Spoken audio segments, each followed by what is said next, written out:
الله الرحمن الرحيم الحمد لله الذي جعل الحمد مفتاحا لذكره وسببا للمزيد من فضله دليلا على آلائه وعظمته لا يدركه العلم بمشاهدة العيان ولكن يدركه القلوب بحقائق الإيمان.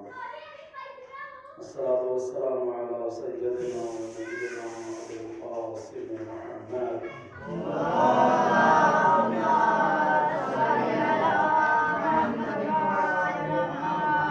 والصلاة والسلام على آله الطيبين الطاهرين المعصومين ولعنة الله على أعدائهم أجمعين لا إله إلا يوم الدين آمين يا رب العالمين. أما بعد فقد قال رسول الله صلى الله عليه وآله وسلم فاطمة بضعة مني من أزواها فقد أزعني صلى محمد عليه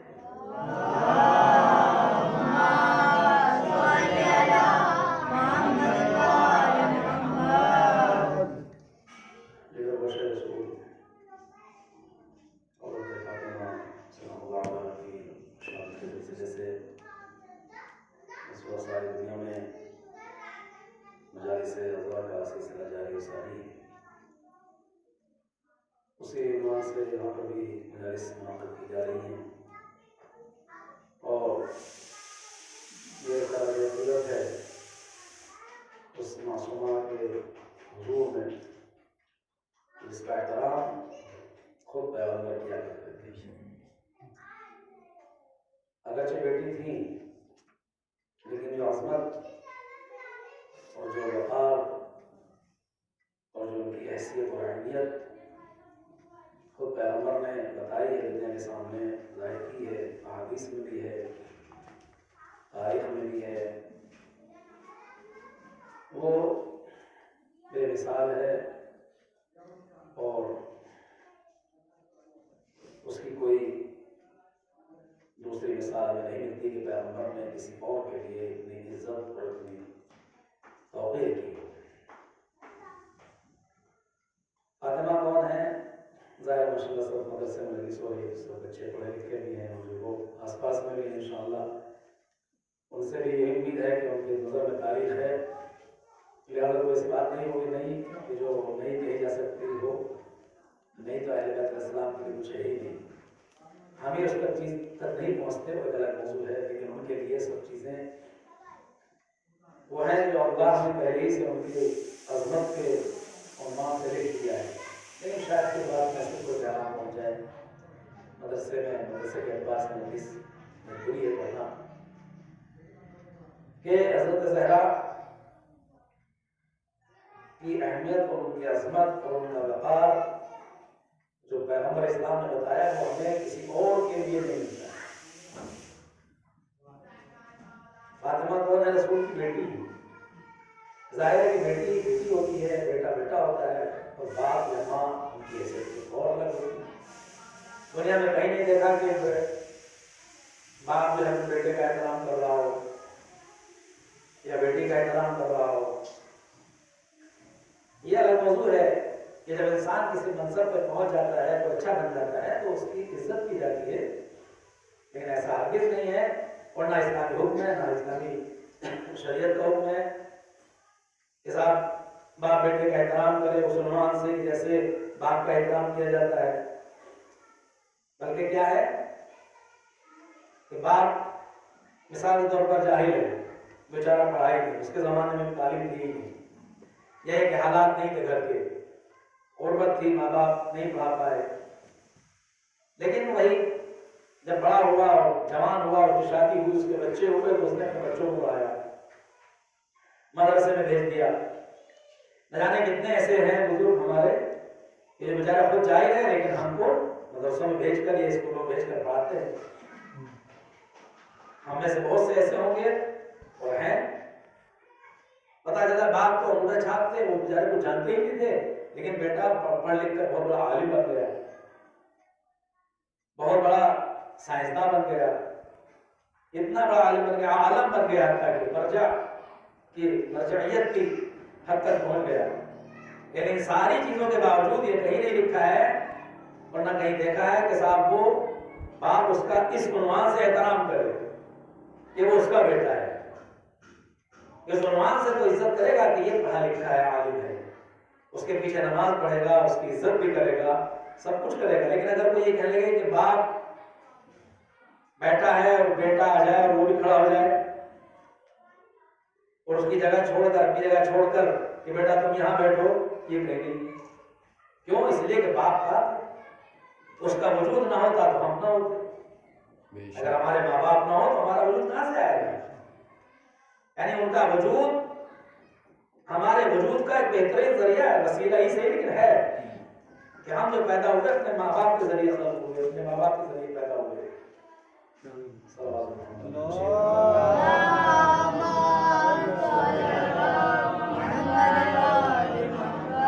ہم احترام کریں گے چونکہ ہم عالم ہیں، ہم پڑھے لکھے ہیں، ہم نماز پڑھا سکتے ہیں، لہٰذا ہم نماز پڑھا رہے ہیں، باپ پیچھے نماز پڑھ رہا ہے۔ وہ علم کی اہمیت، علم کی عظمت کی وجہ سے، علم کی وجہ سے۔ لیکن ایسا نہیں ہے کہ وہ آئے اور باپ کی جگہ سے کھڑا ہو جائے، اس کا ساتھ کو یہاں بٹھائے۔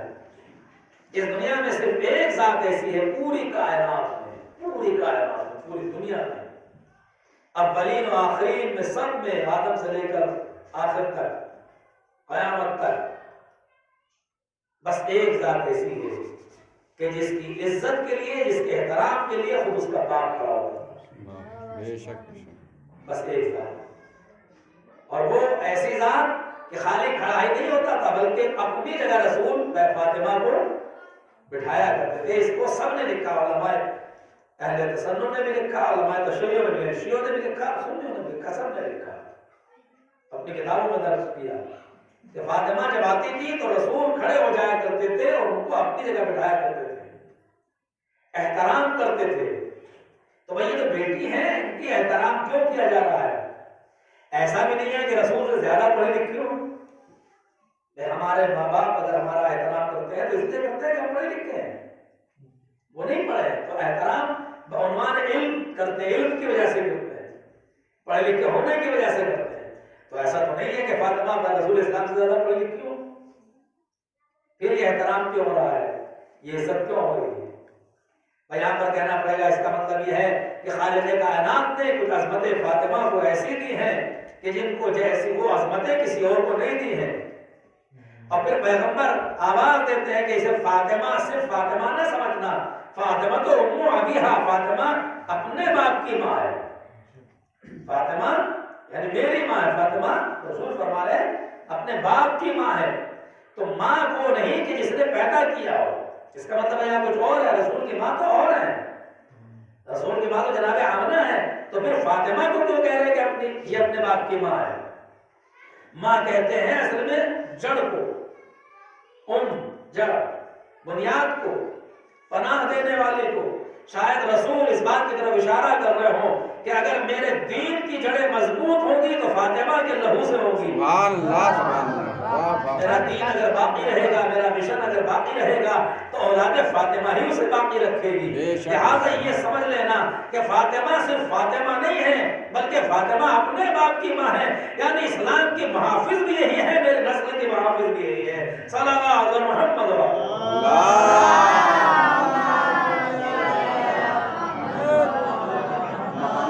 فاطمہ کی عظمت مولا کائنات رسول کے برابر ہے۔ کس عنوان سے برابر ہے؟ دیکھیے چچزاد بھائی بھی ہیں تو رشتہ برابر ہے، بھائی کے عنوان سے دونوں برابر ہیں، ایک اس بیٹ کی باپ کی اولاد ہے، ایک دوسرے باپ کی اولاد ہے، ایک بھائی کی اولاد ہے، ایک دوسرے بھائی کی اولاد ہے، تو یہ رشتہ برابر ہے۔ اگر ہم دیکھیں اور مقام میں تو ہم دیکھیں گے کہ بلکہ مولا کائنات اس عنوان سے ایک عظمت میں اور زیادہ ہے۔ ٹھیک ہے وہ خاتم المرسلین ہیں، آخری نبی ہیں، لیکن خانہ کعبہ میں پیدا نہیں ہوئے، ابھی تو خانہ کعبہ میں پیدا ہوئے ہیں۔ تو اس عنوان سے از عنوان ولادت وہ ہے کہ پیغمبر اسلام مولا کائنات سے بعنوان اس منزلت میں، اس فضیلت میں الگ ہے بالکل۔ اگر وہ آخری نبی ہے تو یہ پہلے امام ہے۔ بہت ساری فضیلتیں یا برابر ہیں یا مشترک ہیں، بس یہ کہ پیغمبر اسلام چونکہ خاتم المرسلین ہے، اس عنوان سے پیغمبر کی عظمت بے پناہ ہے، بہت زیادہ ہے۔ ان ساری چیزوں کے باوجود بھی کہیں نہیں ہے کہ علی آئے اور پیغمبر کھڑے ہو گئے، کہیں نہیں۔ ہاں عزت کی، احترام کی، گلے ملتے تھے، ہاتھوں کے بوسے بھی نظر آتے ہیں تاریخ میں، چوما علی کے پیشانی کو چوما، لیکن یہ نہیں ہے کہ آئے ہو اور کھڑے ہو گئے۔ لیکن فاطمہ کے لیے کہ جب آتے تھے تو کھڑے ہو جاتے تھے فیضان گرامی۔ اور اگر ہم یہ دیکھیں اور غور و فکر کریں تو یہاں پر ہمیں یہ بات بھی بالکل سامنے واضح، روز روشن کی طرح واضح ہوگی کہ ان ساری عظمتوں کی وجہ سے یہ ساری عظمتیں وہ تھیں کہ جن کی بنا پر پیغمبر اسلام کو کھڑا ہونا پڑا۔ وہ کون عظمت تھی؟ شاید وہ عظمتیں، ان عظمتوں میں ایک عظمت یہ بھی رہی ہو کہ دیکھو جب اسلام کا آخری نبی اس دنیا سے جانے لگے گا اور پھر یہ سلسلہ رسالہ، سلسلہ امامت سے ملے گا، تو اس بیچ کی کڑی کا نام کہ جو ان دونوں رشتوں کو ملا رہی ہے فاطمہ ہوگی، بے شک وہ رشتہ فاطمہ کا ہوگا۔ اسی لیے بی بی دربار خلافت میں جا کے اعلان کر رہی تھی، تم کیا سمجھتے ہو یہ علی زہرا پسلیوں کے ٹوٹنے کے باوجود دربار خلافت میں نہیں گئی ہیں، بلکہ اصل میں اس رشتے کو بتانے کے لیے گئی ہیں کہ میرا بابا چلا گیا مگر اس کا مشن باقی ہے، علی کے مقصد کی شکل میں، علی کے وجود کی شکل میں، اولاد کی شکل میں۔ لہذا جب اتنا اہم مقصد تھا، اتنا اہم مقصد تھا، تو پھر پیغمبر کو کہنا ہی پڑتا کہ فاطمہ تو معاویہ، فاطمہ اپنے باپ کی ماں ہے۔ بے شک بے شک۔ فاطمہ کی عظمت آپ ماشاءاللہ مطالعہ کتاب ہے یا ہوں گی، اور نہیں ہے تو آپ خود بھی خریدیے، بچوں کے لیے ضروری ہے کہ وہ اپنے جو ضروری کتاب ہے وہ ضرور خریدا کریں۔ ٹھیک ہے، نیٹ کا زمانہ ہے، موبائل کا زمانہ ہے، لیکن دیکھیے یہ بہت زیادہ معتبر نہیں۔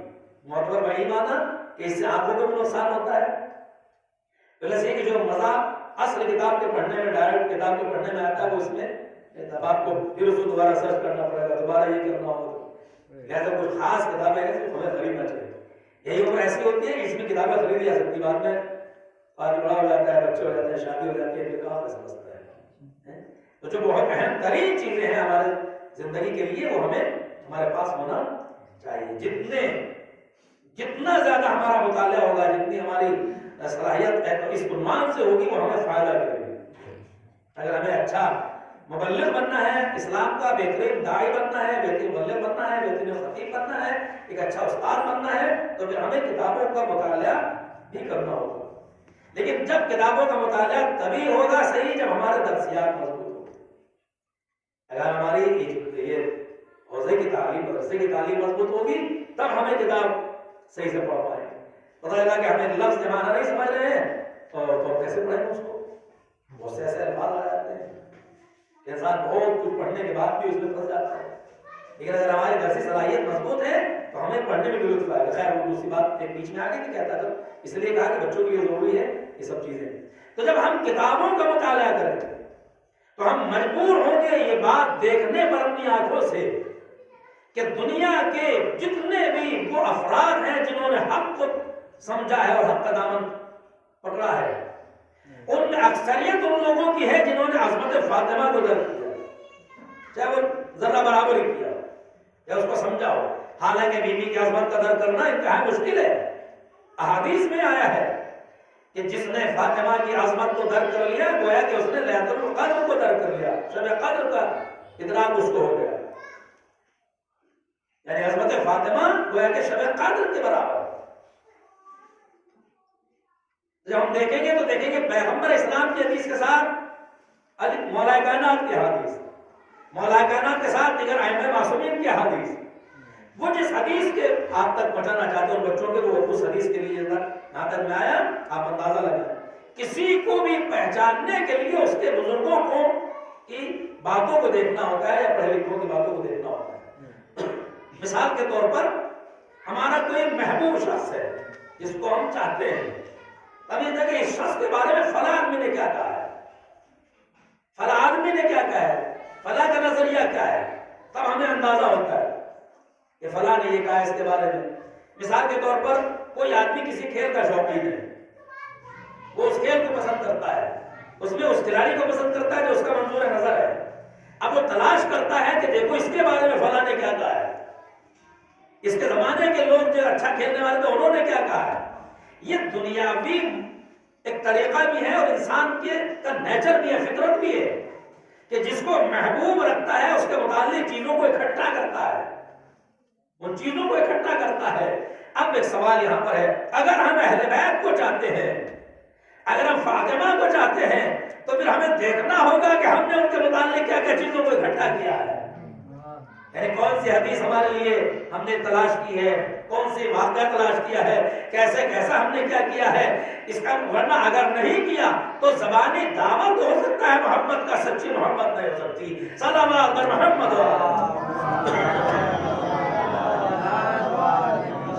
اب وہ حدیث آپ کی خدمت پیش کرنا چاہوں گا، فرماتے ہیں وقت کا امام سمانہ عجل اللہ تعالی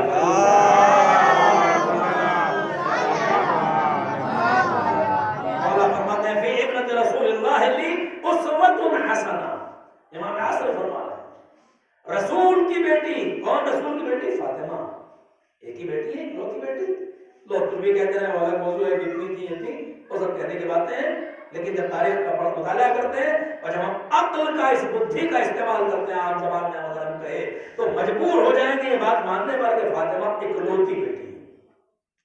اب بات آگے تو کہتا چلو، آپ دیکھیں دنیا کے عام مسلمانوں کی باتوں کو دیکھیں، آپ دیکھیں جہاں دیکھو فاطمہ کا تذکرہ ہے، اگر جہیز کا ذکر آتا ہے تو فاطمہ کا جہیز، چاہے وہ علماء اہل سنت نے لکھا ہو، شیعوں نے لکھا ہو، کسی نے بھی لکھا ہو، کسی بھی بیٹی کے جہیز کا ذکر پیغمبر کے یہاں، جس کو کہتے ہیں فاطمہ کی رسول کی اور بیٹیاں تھی، فلاں بیٹیاں فلاں فلاں، کسی بیٹی کے جہیز کا ذکر نہیں ملتا،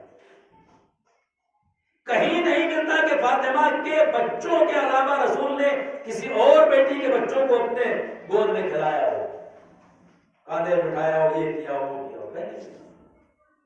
ہمیں کہیں نہیں ملتا کہ فاطمہ اپنے باپ کا جب حق ماننے کے لیے گئی تھی، باب فدق کی شکل میں جو حق تھا اسے دربار میں مانگنے گئی تھی، تو کسی اور بیٹی نے دعویٰ کیا ہو کہ نہیں بھائی میرا بھی تو حق ہے۔ جب کسی کے اگر 4 بچے ہو تو ایک ہی بچہ کہتا رہے کہ صاحب میرا، تو دوسرے کو تو آنا چاہیے نا۔ جب کہا جا رہا تھا کہ تمہارے بابا یہ کہہ گئے ہیں کہ ہم نہ کسی کو وارث بناتے اور نہ خود کسی کے وارث ہوتے ہیں، یہ حدیث گڑھ کے فاطمہ کے سامنے پیش کی گئی اور فاطمہ نے کہا نہیں ایسا تو نہیں کہا ہے، تو کم از کم کسی اور بیٹی کو آنا چاہیے تھا کہ نہیں فاطمہ تم نے سنا نہیں تھا، ہمارے بابا کیا کہہ رہے ہیں، یہ کہ ان کی حمایت میں کہ ہاں نہیں ہمارے بابا نے نہیں کہا ہے، کہیں تو آنا چاہیے تھا۔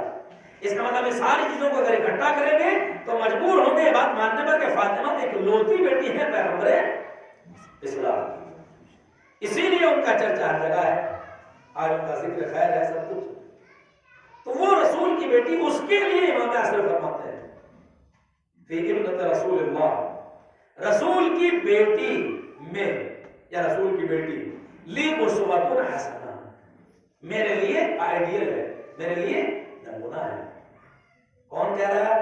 وقت کا امام، جو ساری کائنات کے لیے اس وقت آئیڈیل ہے، جو ساری دنیا کے لیے اس وقت نمونہ ہے، جس کی وجہ سے کائنات رکی ہوئی ہے، یہ نظم جہاں ماہ نرجس کی وجہ سے ہے، وہ کہہ رہا ہے میرے لیے فاطمہ رسول کی بیٹی نمونہ عمل ہے۔ ایک اور دوسری حدیث میں امام حسن عسکری علیہ السلام کی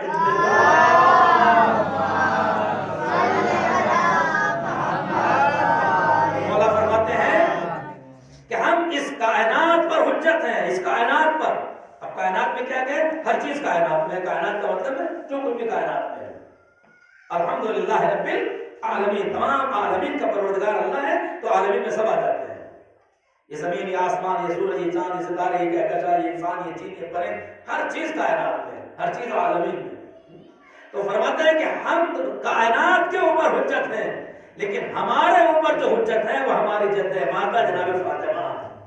سبحان اللہ، سبحان اللہ۔ امام وقت یہ کہیں کہ وہ ہمارے لیے آئیڈیل ہے، اور امام عسکری یہ کہیں کہ ہم کائنات پر حجت ہیں اور وہ ہمارے اوپر حجت ہے، تو یہ معمولی بات ہے؟ فاطمہ کے لیے کتنی بڑی بات ہے کہ امام یہ کہہ رہا ہے کہ وہ ہمارے اوپر حجت ہے۔ اور ایسا ایک ائمہ معصومین نے نہیں، تمام ائمہ معصومین نے کچھ نہ کچھ بی بی فاطمہ کے لیے اشارہ فرمایا۔ ظاہر ہے کہ یہ ساری احادیث اگر ہم دیکھیں اور غور و فکر فرمائیں تو ہمیں مجبور ہو کر یہ کہنا پڑتا ہے کہ جو عظمت فاطمہ کی ہے یقیناً وہ کسی کی نہیں ہے۔ اس کائنات میں اگر کوئی باعظمت خاتون ہے تو صرف فاطمہ ہے. بے شک بے شک. باقی سب کی عظمت فاطمہ کے صدقے میں ہے. مریم کی عظمت فاطمہ کے صدقے میں، آسیہ کی عظمت فاطمہ کے صدقے میں، سارہ کی عظمت فاطمہ کے صدقے میں، خود خدیجہ کی عظمت فاطمہ کے صدقے میں. اس لیے ہے کہ خدیجہ کو یہ حق ہے کہنے کا کہ جیسی بیٹی مجھے ملی ہے ویسی بیٹی کسی کو نہیں ملی ہے. صلوات بر محمد. اور اب اگر کوئی باعظمت بننا چاہتا ہے، باعظمت بننا چاہتا ہے، کوئی اپنے کو واقعی عزت اور رفعت کا مالک سمجھنا چاہتا ہے تو پہلے در سیدہ پہ آئے، پھر وہ اس لائق بنے گا کہ دنیا اسے سلام کرے یا خالق کی نظروں میں اس کا کچھ مقام و عظمت ہو. اگر در سیدہ سے کوئی ہٹ رہا ہے تو سمجھئے چاہے وہ کوئی بھی ہو، وہ کبھی کامیاب نہ کامیاب ہو سکتا اللہ کی بارگاہ میں، اور نہ اسے عزت مل سکتی ہے. ایک حدیث ہو ایک واقعہ یہ بات احمد تمام کرنا چاہوں گا، چاہے مجھے دوسری مجلس بھی ہونا ہے، لیکن متوجہ کرنا چاہوں گا بچوں کو کہ ہم بیوی سے توسل کریں، ہم ان کی عظمت کا احساس کریں. ایک عجیب و غریب حدیث پیغمبر اسلام کی حدیث. پیغمبر اسلام فرماتے ہیں اگر تمام انبیاء شفاعت کریں تو تمام ملائکہ شفاعت کریں، اور پوری کائنات کے تمام لوگ شفاعت کریں کسی کی، ایسے شخص کی کہ جس نے فاطمہ کے اوپر ظلم کیا یا ان کے حق کو غصب کیا ہو، اور وہ شفاعت یہ کرے کہ پروردگارہ تو اسے جہنم سے نکال دے. تمام انبیاء اور پوری کائنات کے لوگ، تمام ملائکہ یہ شفاعت کریں اللہ سے کہ پروردگارہ تو اس غاصب کو جس نے فاطمہ کے حق کو غصب کیا یا فاطمہ کے اوپر ظلم کیا، اسے کچھ جہنم سے نکال دے یا یہ کہ اسے معاف کر دے. تو پیغمبر اسلام فرماتے ہیں تب بھی خداوند عالم اس شخص کو چاہے انبیاء ہی سفارش کیوں نہ کریں اس پر عذاب کم نہیں کرے گا، اسے جہنم سے نہیں نکالے گا. بے شک بے شک. کیوں؟ اس لیے کہ فاطمہ جس سے راضی ہے اس سے خدا راضی ہے. بے شک بے شک. جس سے فاطمہ ناراض ہے اس سے خدا ناراض ہے. لیکن یہ ناراضی کسی ایک فرد واحد میں منحصر نہیں ہے، یہ ناراضی کسی ایک قوم میں منحصر نہیں ہے، ہر زمانے میں ہر دور. جس نے ڈائریکٹ ظلم کیا اس سے بھی فاطمہ ناراض. لیکن اگر کوئی فاطمہ کے ہدف اور مشن کو ناراض کو برباد کر کے ان کو ناراض کر رہا ہے تو یہ ان کے لیے بھی مثال کے طور پر اگر فاطمہ کو حجاب کا اتنا خیال تھا کہ آواز دے رہی بابا جان، رسول پوچھ رہے ہیں میری لاڈلی اندر آنا چاہتا ہوں، کہ بابا یہ آپ کا گھر ہے؟ کہ نہیں بیٹی میرے ساتھ ابن مکتوم عبداللہ ابن مکتوم ہے. اب فاطمہ چپ ہے، کہ میری لاڈلی چپ کیوں؟ کہ بابا چادر بہت چھوٹی ہے اور وہ نامحرم ہے، اگر وہ آئیں گے تو ظاہر ہے کہ پیغمبر نے فرمایا کہ میری لاڈلی وہ تو نابینا ہے، انہوں نے دکھائی نہیں دیتا ہے. فاطمہ نے کہا فرمایا وہ نابینا ہے، میں تو نابینا نہیں ہوں، یعنی میری نظر تو پڑے گی ان کے اوپر. اس کا مطلب ہے فاطمہ حجاب کو کتنی ترجیح دے رہی ہے؟ بے پناہ. اب اگر فاطمہ حجاب خود محجبہ ہے، حجاب میں رہتی ہے اور حجاب کو پسند کرتی ہے، اور ان کا چاہنے والا ان کی چاہنے والی اس کے خلاف جائے تو اس سے فاطمہ خوش ہوں گی کہ ناراض ہوں گی؟ ظاہر یہی جواب ہے کہ ناراض ہوں گی.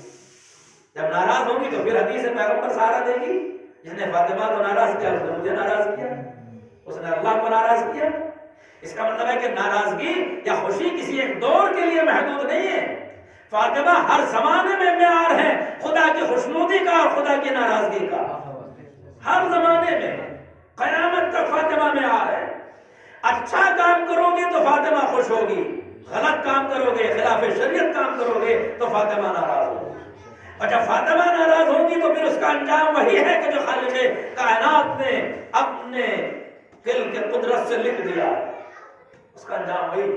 تو پھر ہمیں ناراضگی فاطمہ کی مول نہیں لینا ہے، ان کی خوشنودی خریدیں. چاہے وہ نماز کا مسئلہ ہو، چاہے وہ حجاب کا مسئلہ ہو، چاہے وہ تعلیم و تربیت کا مسئلہ ہو، کوئی بھی مسائل ہو، ہر مسائل میں فاطمہ کو راضی رکھنا ہے. یعنی فاطمہ کے راضی رکھنے کا مطلب علی راضی ہے، فاطمہ کے راضی رکھنے کا مطلب حسنین راضی ہے، فاطمہ کے راضی رکھنے کا مطلب پورا سلسلہ اولاد ان کا راضی ہے. اس لیے کہ فاطمہ مرکز ہے. حدیث کے میں کیا پڑھتے ہیں ہم لوگ شب جمعہ میں؟ ان فاطمہ تو ابوہا و بعلھا بنوہا. اس میں فاطمہ ہے، ان کے باپ ہیں، ان کے بیٹے ہیں، ان کے شوہر ہیں. یعنی فاطمہ مرکز ہے تو فاطمہ کو خوش کر لو سب خوش ہیں. فاطمہ کو کسی نے ناراض کر دیا تو سب ناراض ہیں. اس لیے کہ فاطمہ مرکز ہے. ان سے تبسل بہت ہے. میں بچوں سے کہنا چاہوں گا ہم پڑھیں، مطالعہ کریں، اسٹڈی کریں، کوئی بھی درس پڑھیں تو اس میں حضرت زہرا سے تبسل کریں. ایک صلوات حضرت زہرا کے لیے پڑھیں اور پھر درس پڑھیں.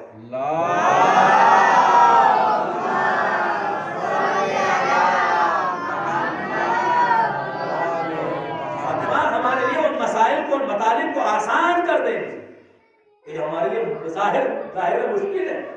ایک بات توسل بہت ہے. رمضان میں ایک شخص رہتا تھا جس کا نام اصغر آوارہ تھا. اصغر آوارہ مطلب بیکار گھومنے والا. اور اس کا کام یہ تھا کہ وہ بہترین گلوکار تھا، آواز اس کی بڑی اچھی تھی. اور وہ کہیں شادی بیاہ ہوتی تھی، کچھ بھی ہوتا تھا وہاں جا کے اپنا گانا وانا گاتا تھا. میوزک سے، موسیقی سے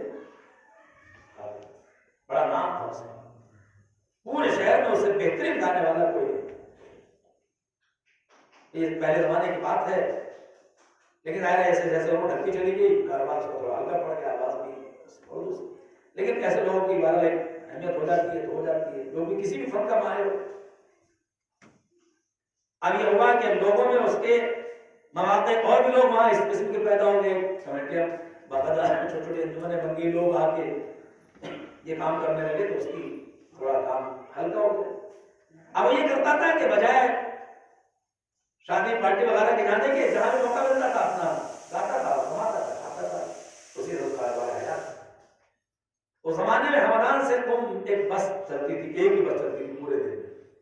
اب تو ہر جگہ، ہر ملک میں ہر جگہ پر بہت ہے سواریوں کی. آپ کو سنڈی لے جانا ہے 50 گاڑیاں مل جائیں گی. ہر جانا ہے کتنی گاڑیاں مل جائیں گی. یہاں سے کہیں اور جانا ہے. لیکن پہلے کیا ہوتا تھا صاحب، دور دور کے لیے ایک ہی بس ہوتی تھی، بڑی مشکل ہوتی. ایک ہی بس اس وقت آیا کرتی تھی. صبح کے ٹائم چلتی تھی، شام کو واپس آ جاتی. وہ وہاں گیا اپنا میوزک کا سامان لے کے، اس سے گاتا تھا.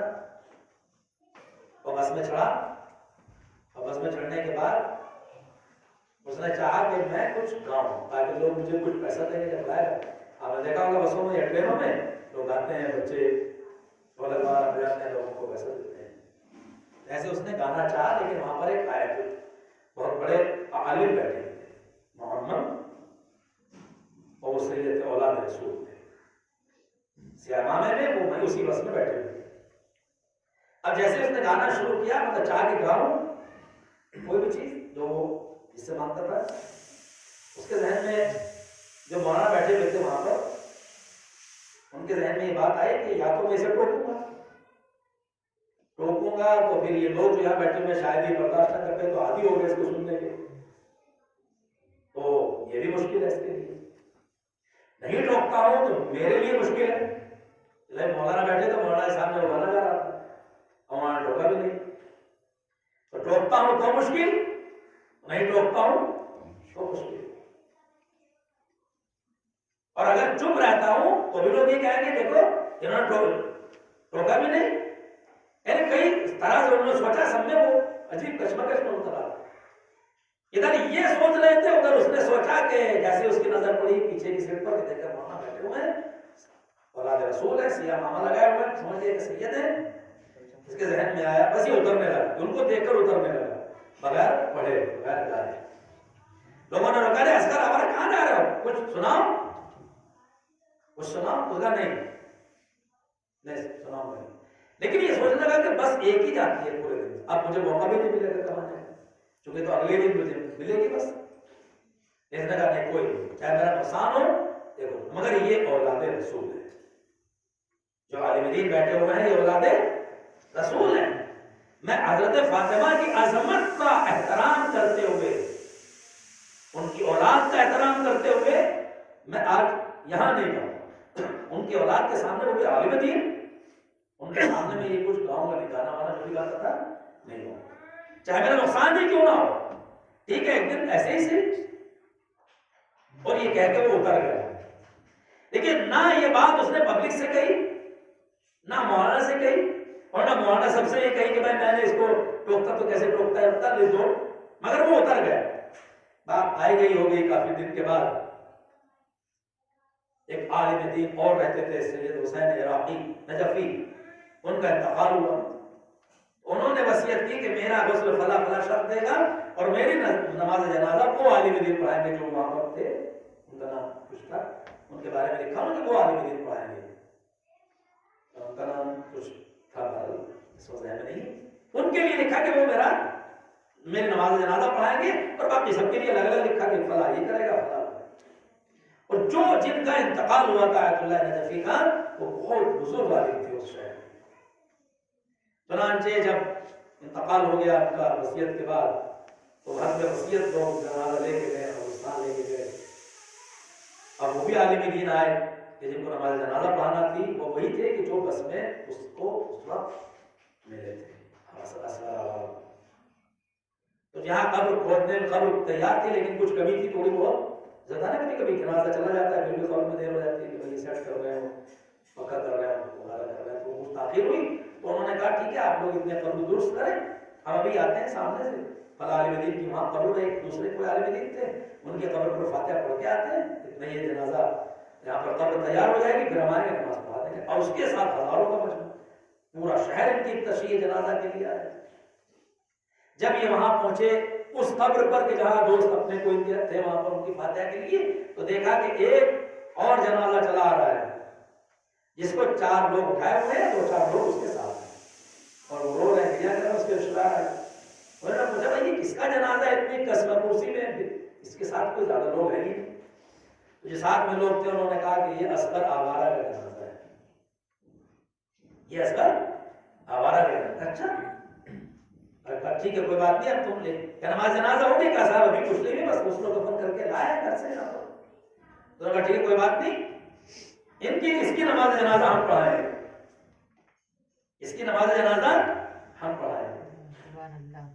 اب لوگ جو وہاں پر وہ ساتھ آئے تھے، کئی ہزار کا مجمع، وہ جا کے یہاں فاتحہ پڑھی انہوں نے، اور جا کے لوگوں نے کہا کہ چلو اب یہاں تو دیر ہے، پہلے اس کی نماز جنازہ پڑھ لی جائے۔ لوگوں نے پوچھا حضور وہ کس کی میت ہے کہ آپ نماز جنازہ پڑھنے کے لیے کہہ رہے ہیں؟ کہ اصغر آوارہ کی وہ ہے جنازہ ہے۔ اصغر آوارہ آپ جانتے ہیں ان کو، وہ آدمی اچھا نہیں تھا، وہ آدمی خراب آدمی تھا۔ کہا نہیں تم کو اس سے کیا مطلب، ہم اس کی نماز جنازہ پڑھائیں گے۔ کہا کیوں پڑھائیں گے آپ، آخر کوئی تو وجہ ہوگی۔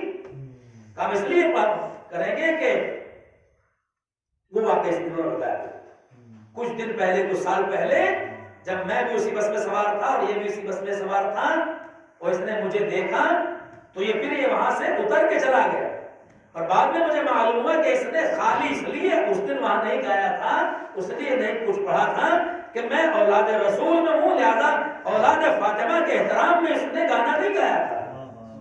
یہ ناممکن ہے کہ اس نے میری جدہ ماجدہ کا احترام کیا ہو اور اسے پھر اس کی نماز جنازہ میں نہ پڑھاؤں۔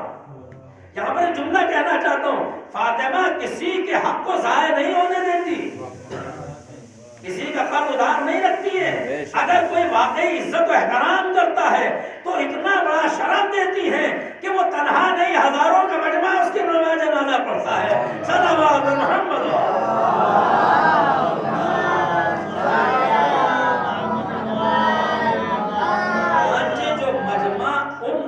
دین کی آیت اللہ نجفی کی نماز جنازہ پڑھنے کے لیے آیا تھا، اس پورے مجمع نے اس کی بھی نماز جنازہ پڑھی، جیسے ان کی پڑھی ایسے اس کی بھی پڑھی۔ لیکن یہ عصمت، یہ اسے گفٹ یا تحفہ جو بھی کہیں کیوں ملا؟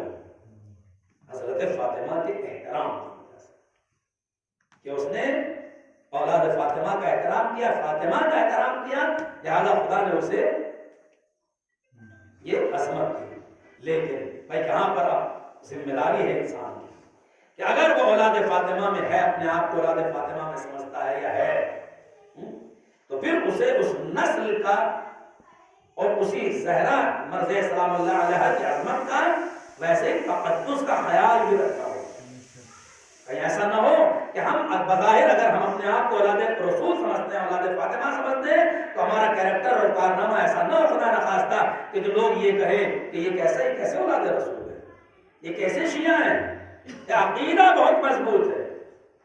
بس آخری بات تو تمام کر رہا ہوں صاحب، عقیدہ تو بہت، عقیدے میں ساتھ بڑا مولائی ہے، بڑا عقیدت مند ہے. کیسا عقیدہ ہے؟ ارے صاحب کیا کہنے، وہ تو بس مولائی ہے. نماز پڑھتے ہیں کہاں، کبھی کبھی پڑھ بھی لیتے ہیں، خمس دیتے ہیں، زکات دیتے ہیں، خاتون ہے تو حجاب کرتی ہیں، اولاد رسول ہے تو اولاد رسول کے جیسا بننے کی یا رہنے کی کوشش کرتے ہیں. کہا ہے ٹھیک ہے، مگر دنیا کے ساتھ تو سب کچھ ساتھ چلتا ہی ہے. پر یہ چلنے والی بات نہیں ہے. یہ سارے درجات صرف اس کے لیے ہیں کہ جو واقعی اس نام کا بھی احترام کرے اور ان کی لاج اور ان کی عزت کا خیال کرے. اور اگر ایسا نہیں ہے تو انسان کو یہ کہنے کا حق نہیں ہے جو عقیدہ ہمیں نہ بدل سکے وہ دوسروں کو کیا بدلے گا. میرا عقیدہ مجھے نہیں صحیح کر پا رہا ہے، میں بے نمازی ہوں، میں اور حرمت آل محمد کا خیال نہیں کر رہا ہوں، وہ چیز تو پھر دوسروں کو کیا بدلے گا. سبحان اللہ. لہٰذا یہ چیز بہت اہم ہے کہ ہم وہ کام نہ کریں جو ہماری زندگی کے لیے، آل محمد کے لیے یا ہمارے دین کے لیے رسوائی کا باعث بنے. یہ ہماری زندگی، چھوٹی چھوٹی زندگی بہت قیمتی ہے. ابھی سے ہمیں واقعی ایسا بننا ہے متقی، پرہیزگار، اولاد رسول کے سائے میں، ان کی عظمتوں کے سائے میں، ان کے احترام کے سائے میں، ان کے نقش قدم پہ چل کر ہمیں ایسا بننا ہے کہ زہرا دیکھے تو یہ کہے ہاں یہ وہ ہیں کہ جنہوں نے میرے دین کی نشو و نما کی، جنہوں نے میرے دین کو پروان چڑھایا، جنہوں نے میری عظمت کا خیال رکھا. بس رضوان گرامی، اگر ایک شخص اولاد رسول کے احترام کر لیتا ہے اللہ اس کو اجازت دیتا ہے. مگر افسوس کہ جو خود ان کی اولاد تھی،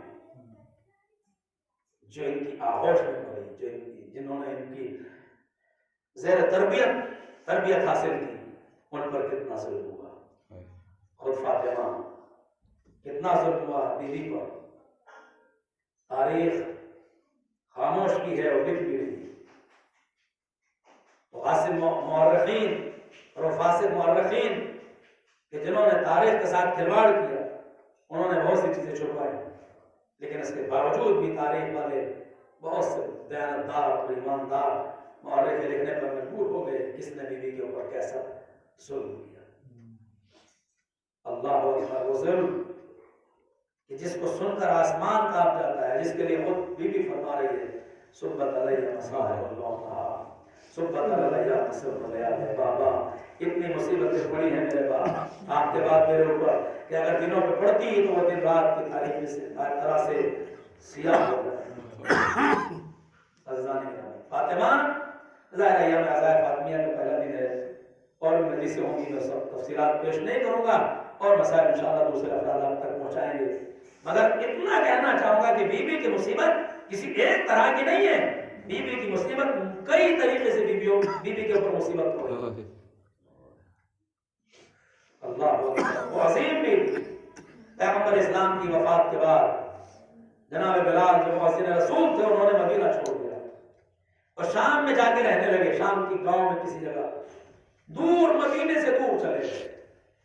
کچھ عرصہ گزرا کہ ایک دن پیغمبر اسلام خواب میں آئے اور کہا بلال تم نے مدینہ چھوڑ دیا ہے، تم نے بھی مدینہ چھوڑ دیا ہے.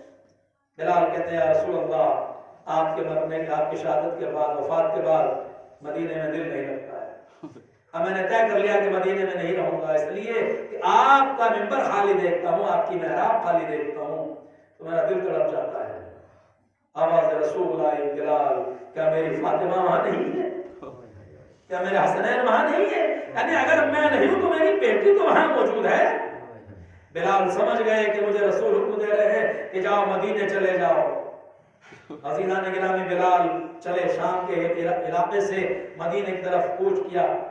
جب مدینے والوں کو پتا چلا بلال آ رہے ہیں تو بڑا استقبال، بڑا ہجوم مدینے کے صدر دروازے پر. جب میں غفیر تھا لوگ احترام میں بلال کے کھڑے ہو گئے اور آگے کہ جب بلال آئیں گے تو ہم ان کا استقبال کریں گے.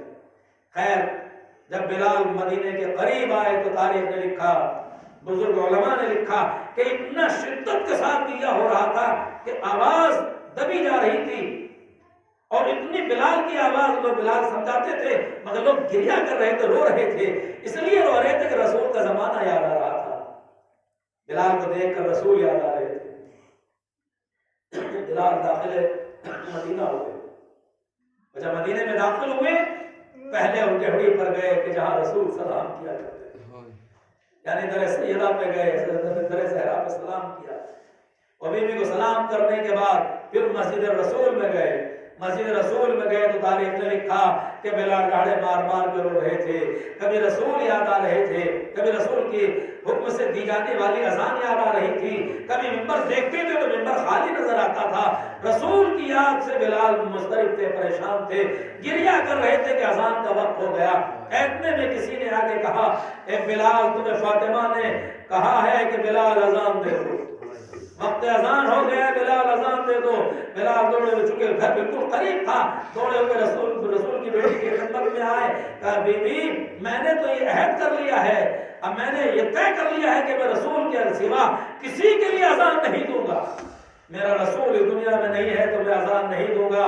مگر فاطمہ نے جملہ کہا، فائے بلال ہم کہہ رہے ہیں نا، فاطمہ کہہ رہی ہیں، بس بلال فوراً سمجھ گئے کہ رسول نے تو فرمایا ہے فاطمہ تو مزہ تو منی، فاطمہ میرا حصہ ہے، یعنی اگر فاطمہ کے لیے اذان دی جائے گی تو فاطمہ کے لیے نہیں بلکہ گویا رسول کے لیے ہے۔